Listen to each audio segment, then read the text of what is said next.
嗨，大家好，我係阿 Yan 啊。今日咧又係我哋咧每個月一次嘅心靈大清洗嘅一個網上嘅放鬆活動。我哋咧好歡迎各位朋友仔嚟到啦。我知道咧有一啲咧係第一次入嚟嘅，亦都有一啲咧係已經恒常噶啦。每一個月咧佢都會同我哋一齊嘅。咁咧我哋今次咧要同大家分享嘅咧個安排就係咁樣嘅。頭15分鐘咧，我哋就會睇一啲嘅影片啦，同埋咧係我同 Shelby 咧去互相咧去用咗一段時間嘅一啲方法啦，同埋咧都覺得聽咗呢個提議之後咧都幾好，好想同大家分享。咁用法又好簡單啦，咁我好希望咧大家一陣間咧我就會俾一段影片大家睇嘅。咁大家睇完之後咧，你就可以咧去深化下、消化下，然之後咧有咩問題咧可以問我哋。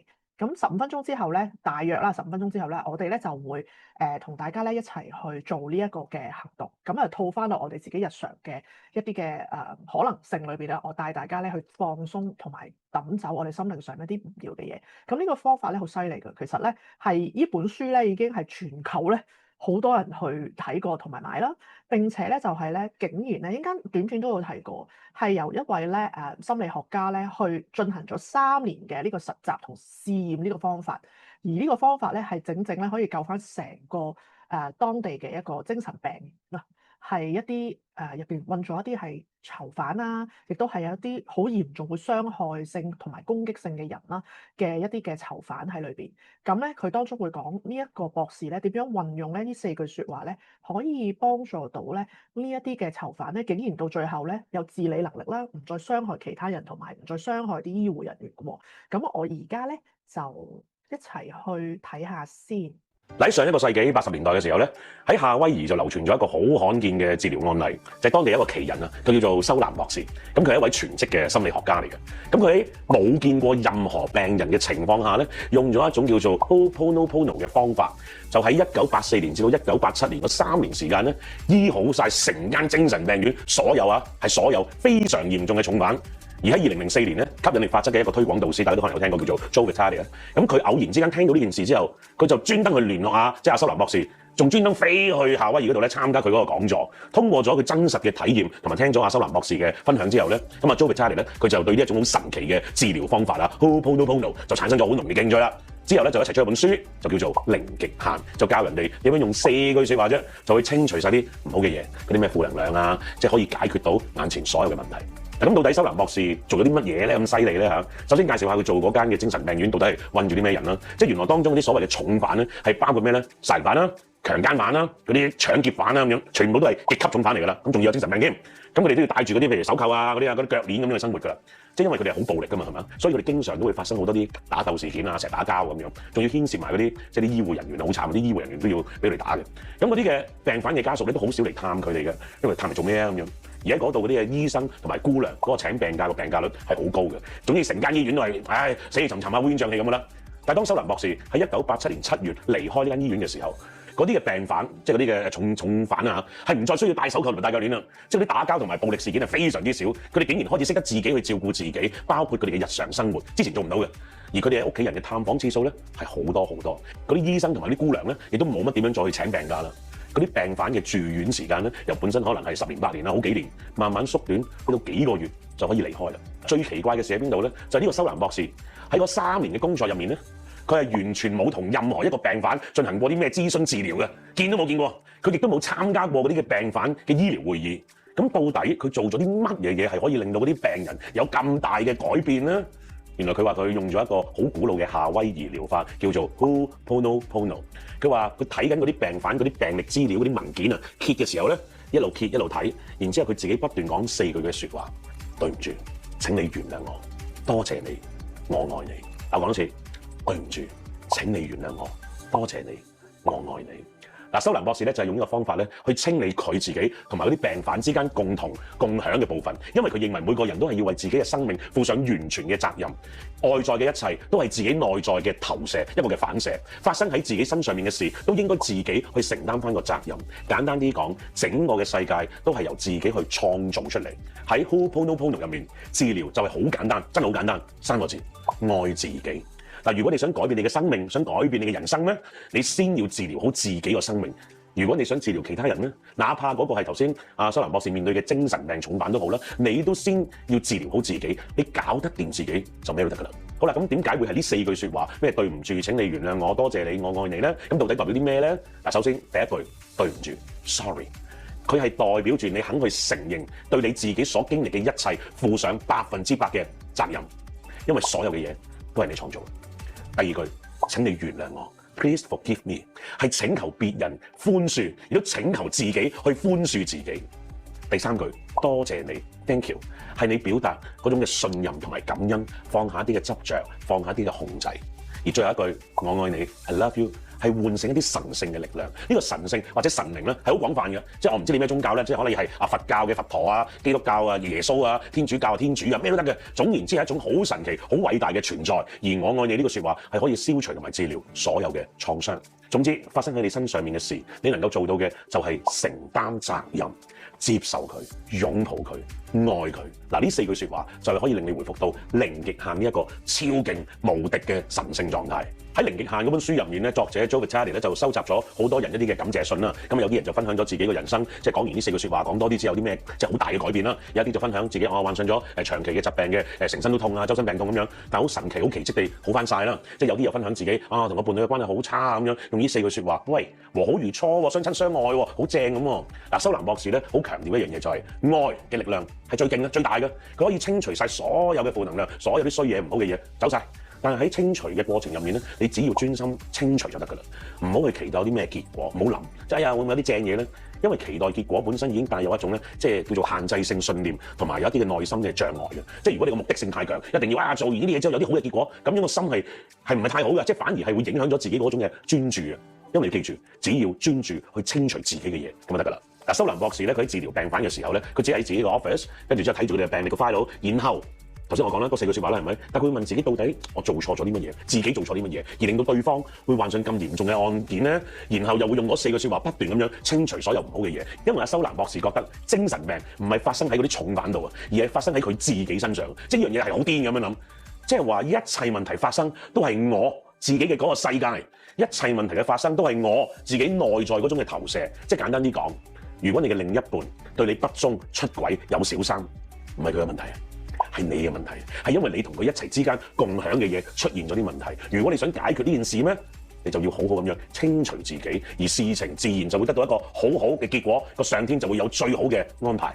嗱，其實本書入面講咗好多關於身心靈好 spiritual 嘅嘢嘅，即係我唔喺度特別講咧，有興趣自己真係買本書去睇下啦嚇。但係最簡單最直接嘅就要話俾你聽，總之日後喺你身上面發生咗一啲唔係咁好嘅事，令到你唔開心，令到你好激氣，令到你好憤怒、好嬲，又或者出現咗一啲你都唔知點樣去解決嘅事，包括工作、事業、愛情、感情、健康等等等等呢啲事都好啦。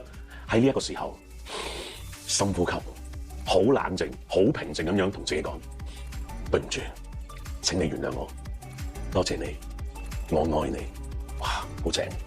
講多幾次都冇問題啊，不斷講，成日講都得嘅。最緊要係你講嘅時候，你真心真誠，然後你就會發現嗰啲唔好嘅嘢咧，會慢慢好翻嘅，慢慢改變嘅，慢慢改善嘅噃。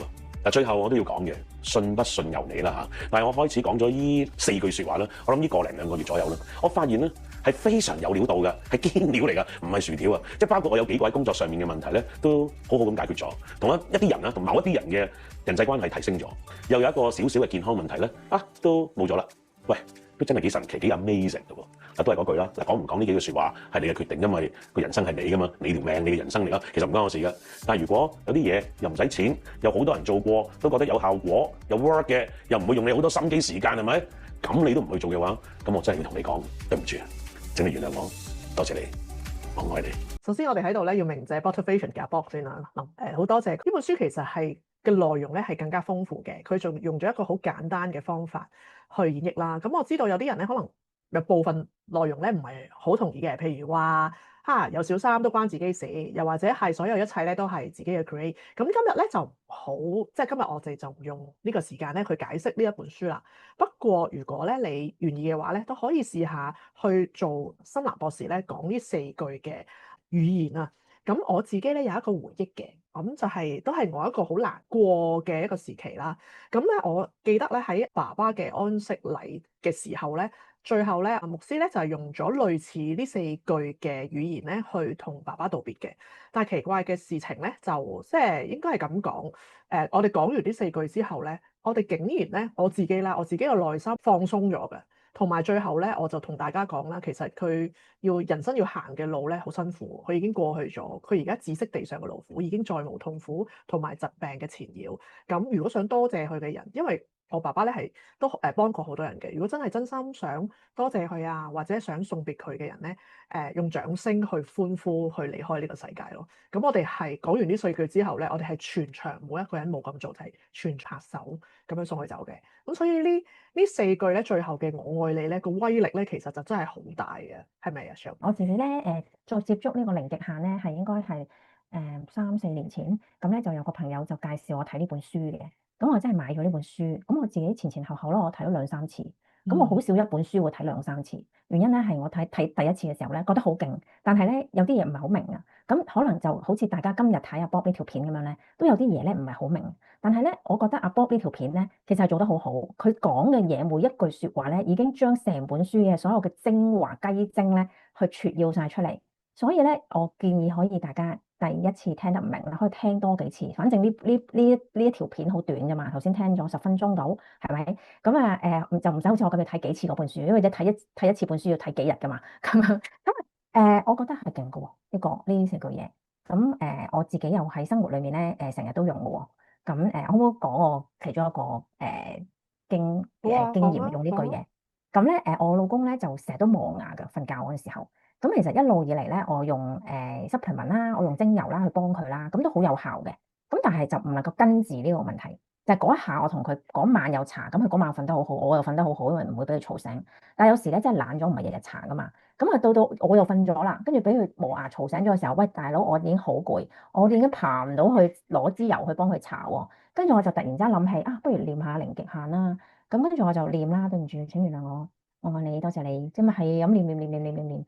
跟住咧，我發覺好神奇咧，就係念都唔夠1分鐘啊，佢已經停咗。咁呢樣嘢我係試過好多晚，都係咁樣。咁所以咧，我就咦，原來咁，原來真係得嘅喎。咁我就成日都應用喺我嘅其他生活裏面。我甚至有個朋友同我講咧，呢4句説話咧，佢對佢嚟講咧，喺個生活裏面係好似背景音樂咁嘅，係不停咁播住，因為佢已經練習咗好耐啦。所以咧，佢就直頭好似佢一路生活，你唔知㗎，但係佢背景咧係播住呢句4句嘢咯。不停咁播住呢4句嘢，咁佢覺得所有嘅問題都好似容易啲解決啦，同埋其實自己咧都會特別平靜，同埋會容易啲有正面積極嘅情緒嘅，咁所以都可以即係大家去了解下呢一樣嘢咯。咁同埋零極限係點解咧？其實咧就係冇極限啊，即係 infinity 啊，即係最勁嘅狀態啊。咁頭先阿 Bob 都講咗啦，無論你係有宗教，任何嘅宗教喺你哋心目中嘅神裏面，其實都係一個最勁嘅冇極限嘅狀態，冇極限嘅一個存在嚟噶嘛。咁我哋呢4句嘢咧，就係帶我哋去嗰個狀態啦。咁變咗咧，就係同我哋嘅心目中嘅神咧最貼近嘅一個狀態咯。咁我覺得呢個係好勁嘅，所以係任何人都適用啊，可以。咁我睇咗少少資料啦。修蘭博士咧，佢係心理學家嚟噶嘛。心理學家咧就好中意研究咧一個人嘅意識層啦，一個潛意識或者叫下意識層啦，同埋去到最底咧叫無意識層。咁無意識層咧係直頭係你唔能夠控制到，或者你根本唔知佢存在。咁中間嗰層咧，你當叫做中間嗰層啦，就叫做下意識層或者叫潛意識層。咁而上面嗰層咧就係我哋而家意識層啦。你食飯啊，我要去邊度啊，我哋控制。咁原來咧，阿修蘭博士咧去研究呢4句説話嘅時候咧，去研究佢哋呢4句説話嘅時候咧，其實咧佢又套用咗呢啲嘅意識層咧落去呢度嘅入邊嘅。咁即係話，其實如果我哋意識係當咗呢4句嘢都係無極限嘅話咧，或者係你已經知道其實可以原來所有嘢都可以咁樣歸零嘅話咧，其實變相即係話我哋係去訓練緊我哋嘅潛意識、下意識或者個無意識咧，去做一個 infinitive 嘅狀態。而呢個狀態咧，其實係唔同我哋任何嘅，無論你係咩宗教咧，有一個任何嘅抵觸嘅。反而係咧，譬如愛咧，其實喺我哋之前有提過，大衛霍金斯，我同阿 Shelby 做過一個講緊一個頻率啦 frequency 嘅一個頻率咧，我哋都可以揾到咧，就係原來愛啦或者 spiritual 最高嘅層面咧，其實係人嘅振頻嘅能量層咧係最高嘅喎。而呢個咧亦都可以被呢個科學咧量子力學咧去可以去用一啲嘅數據啦或者研究咧去分享。咁所以如果大家去做緊訓練嘅時候啦，或者一個放鬆嘅時候、大腦清洗嘅時候咧，就唔使太擔心嘅。不過如果你有你自己嘅宗教信仰咧，不妨你就揸定個目標，你知道同邊個去對話咯，咁就已經好足夠噶啦。咁啊，我哋今日咧，我哋主要咧去做咧，應該我會俾你聽一首歌，呢首歌咧都係阿 Bob 咧去揾出嚟嘅。咁咧，呢首歌咧好多英文版嘅，但係佢竟然揾到一個版本咧係廣東話加英文。咁呢兩條 link 咧，我一陣間都會分別 send 翻俾你哋，咁你哋自己可以去聽啦，同埋呢條片都會錄咗影噶嘛。咁你第陣時覺得邊個朋友有需要咧，就可以 send 俾佢睇。而呢條片咧嘅下邊嘅描述欄咧，我都會擺翻咧阿 Bob 呢兩條嘅影片。希望大家都可以多啲去分享俾有需要嘅人用啦。咁而今次呢條片咧，呢個嘅訓練咧，或者係呢個大腦清洗咧、心靈清洗咧，我就會希望用個人嚟做切入點嘅。我哋就唔好理其他嘢住，我哋用個人去講對不起啊，請原諒我啊，多謝你啊，我愛你。咁應該我會帶大家點樣去做嘅。咁佢咧嗰個音樂咧總共會唱一段中文，跟住一段英文，跟住一段中文，一段英文。咁我個安排就係希望大家投入咗聽咗第一次中文加英文先，然後咧就跟住我就會較細聲啲個中文同英文，但係我會帶你哋進入同自己講，咁你就唔使開咪講嘅。你到時聽到我講咧，你自己心靈呼應咧，自己講就得㗎啦。咁到最後咧，我又會再俾大家聽一次，咁佢即係總共聽4次啦。你會聽到中文、英文、中文、英文，然後跟住就應該差唔多進入中文、英文、中文、英文，咁就會自己完，好似平時一樣，就慢慢。如果你唔想，你覺得你夠啦，你好眼瞓啦，你要瞓覺啦，咁你就熄機去瞓覺啦。咁我就慢慢咧完晒呢4 part 嘅音樂之後咧，我就會即係 off 咗個 Zoom。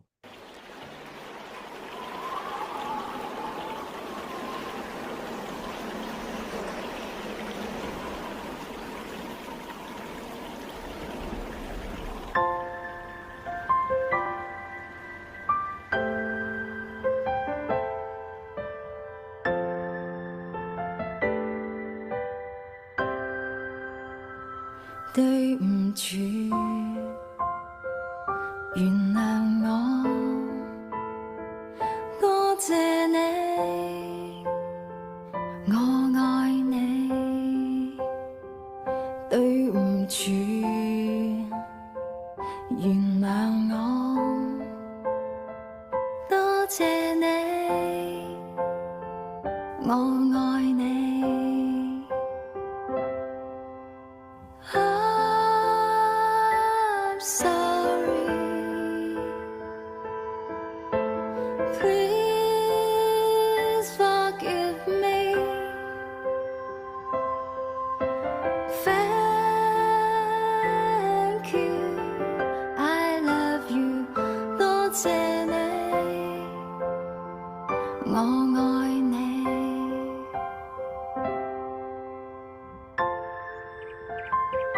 我哋而家咧可以攞一支你自己喜歡嘅精油出嚟，然後滴喺掌心嘅裏邊，去聞下，同自己講：對唔住啊，同你嘅內心講：對唔住啊，請你原諒我，請你原諒我。可能我在過去日子唔懂得愛惜你，請你原諒我。其實你已經好好㗎喇，你每一日都陪住我有生命氣息，我嘅心啊，我多謝你。你每一日都陪住我去度過每一個難關，但係我仍然埋怨，仍然有好多嘅牢騷，好多嘅不愉快，請你原諒我。我好多謝你陪住我度過每一個嘅難關，我好感謝你。我知道啦，我知道喺我生命之中，你一路咁樣去陪住我，非常多謝你。同自己講啊，好叻女，好叻仔。到咗呢一刻，我都仍然可以坐喺度，仍然可以生活。我要好好愛自己。多謝你，我哋再嚟多一次。我愛你，對唔住啊，對唔住，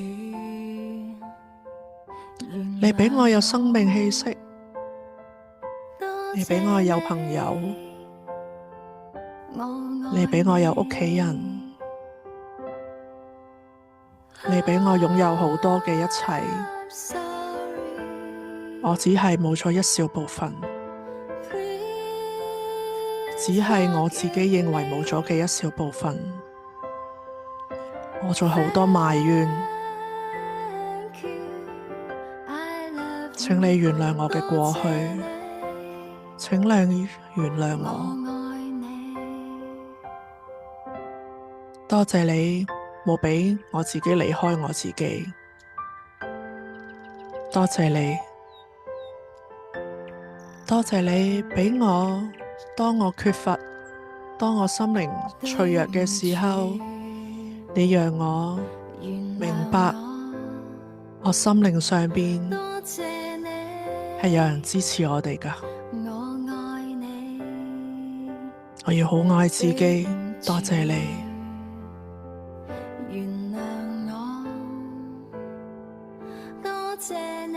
而家可以嘅話，你又可以用第二支嘅精油，你自己喜歡就可以。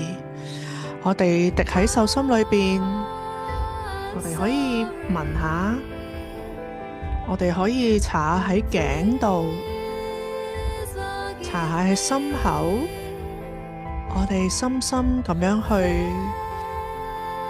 吸收呢啲嘅香味。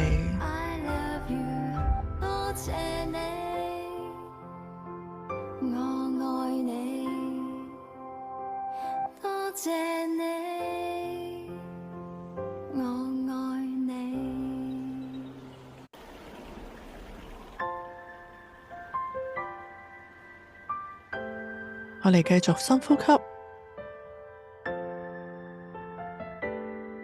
你而家心裏邊諗起邊一個人？你心裏邊如果真係有一個人喺你腦海出現，同佢講對唔住啊，我從前有啲嘢做得唔好，我冇好好咁照顧你，請你原諒我，對唔住啊，我可以做得更好㗎，係咪我嘅選擇錯誤呢？如果呢個係你嘅另一半，你而家同佢講對唔住啊。如果呢個係你嘅爸爸媽媽，你同佢講。如果呢一個係你失去咗嘅孩子，你同佢講，呢一刻就同佢講，對唔住啊，係媽媽做得唔好，係老婆做得唔好，係先生做得唔好，係孩子做得唔好，對唔住啊，請你原諒我，請你原諒我，多謝你啊，多謝你喺我嘅歲月裏邊曾經有你。我哋冇辦法定到我哋相處嘅時日係幾多，但我好想同你講，多謝你喺我嘅生命裏邊出現過。我知道我哋將來如果上天容許嘅話，我哋會再見面㗎。多謝你啊，用你真誠嘅對話同你呢一位嘅親人講，或者呢位朋友講，多謝你，我非常愛你，我都知道你好愛我，我以後會好好愛自己，好好生活，第時交自己嗰張成績表俾你睇。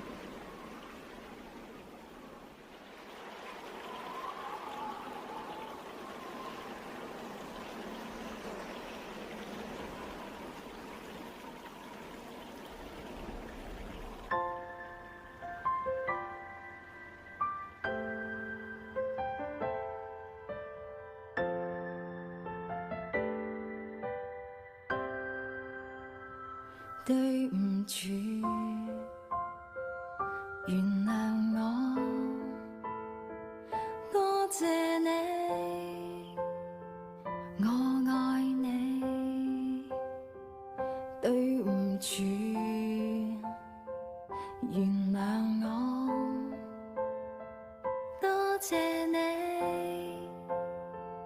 我愛你。I'm sorry. Please forgive me. Thank you. I love you. 多謝你，我愛你。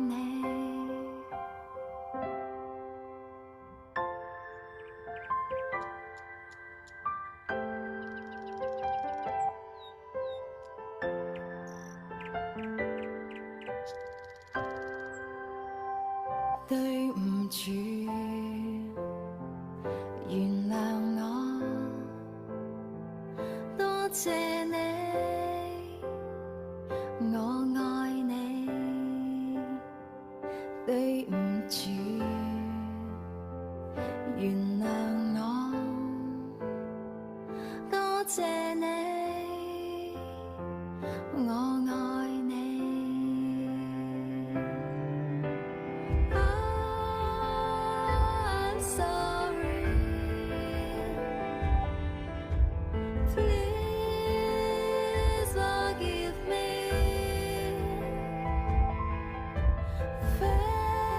Thank you. I love you. 多謝你，我愛你。多謝你，我愛你。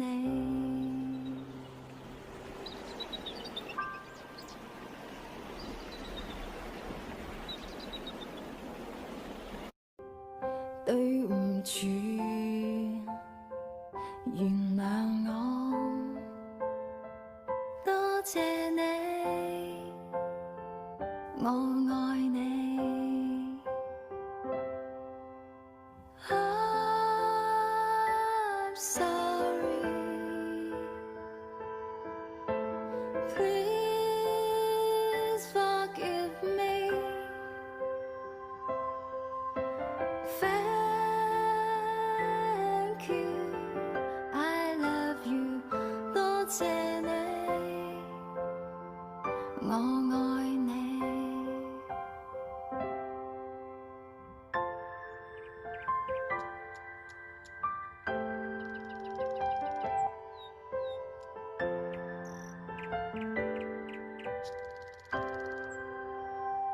對唔住，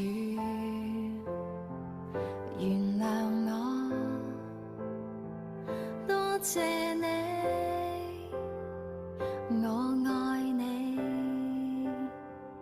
對唔住，原諒我，多謝你，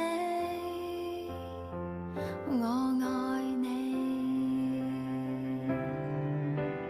I'm sorry.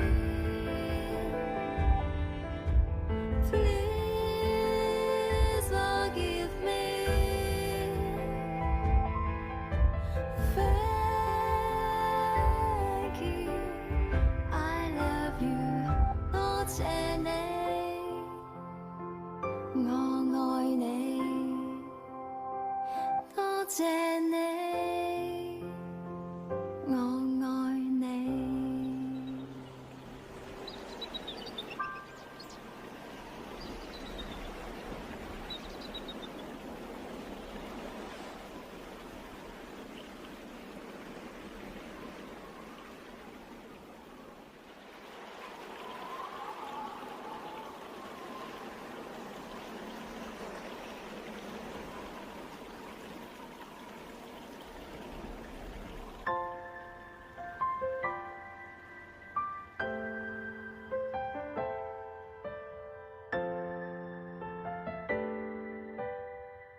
對唔住，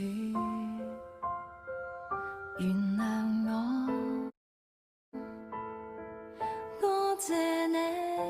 我哋進入最後一次嘅音樂，大家咧可以按你自己嘅感受去一齊唱最後嘅歌詞。到呢首詩歌完結嘅時候，我就會離開呢個 Zoom。你哋可以準備瞓覺，又或者如果你好想繼續聽呢段嘅音樂嘅話，你可以打開你嘅手機，呢一段嘅影片呢，就已經 send 咗俾你哋嘅 WhatsApp 入邊㗎喇。I love you，多謝你，我愛你。